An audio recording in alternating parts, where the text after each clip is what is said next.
सर्वांना श्री स्वामी समर्थ. तर सकाळी सकाळी छान अशी इथे देवपूजा वगैरे झाली आणि आहोंनी अगदी छान अशी फ्रेश सकाळी सकाळी फुलं आणले होते, ते सुद्धा देवपूजेमध्ये अर्पण केले.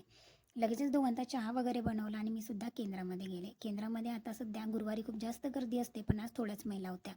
छान असं महाराजांचं निवांत असं दर्शन वगैरे होतं जेव्हा गर्दी कमी असते तेव्हा. लगेचच घरी आली आणि आहोंना आणि मला दोघांनाही छान असे पोहे खायचे होते आणि माझी कालचीच इच्छा होती. म्हटलं चला आज पोहे बनवायला घेतले. थोडेसे पोहे आधीच मी भिजत टाकलेले होते, त्याच्यामध्ये थोडीशी हळद आणि थोडंसं साखर ॲड करून टाकलेली होती. आता लगेचच इथे छान असे 2 मिरच्या नंतर शेंगदाणे अगदी छान अशा होऊ दिले तेलामध्ये. लगेचच कांदा टाकून घेतला. कांदासुद्धा अगदी मऊसूत झाला. त्याच्यामध्ये लगेच पोहे वगैरे ॲड केले. हळद टाकलेली होती म्हणून छान असा हळदीचा सुद्धा कलर आला. नंतर त्याच्यामध्ये थोडासा वरून हिंग टाकला, मीठ टाकलं आणि लगेचच छान अशी हिरवीगार कोथिंबीर गार्निश केली. आणि नंतर आम्ही दोघांनी छान असे गरमागरम पोहे खाऊन घेतले. कारण ब्रेकफास्ट हा असायलाच हवा. थोडा जरी ब्रेकफास्ट केला आणि जेवणाला जरी लेट झालं ना तरी चालतं. आणि अगदी टेस्टी असे पोहे तयार झालेले होते. सुरुवातीलाच मी याच्यामध्ये शोपची फोडणी दिलेली होती. जिरं मोहरीची फोडणी न देता शोप टाकायचा, जेणेकरून छान असा वाससुद्धा येतो आणि अगदी टेस्टसुद्धा. असं होतं.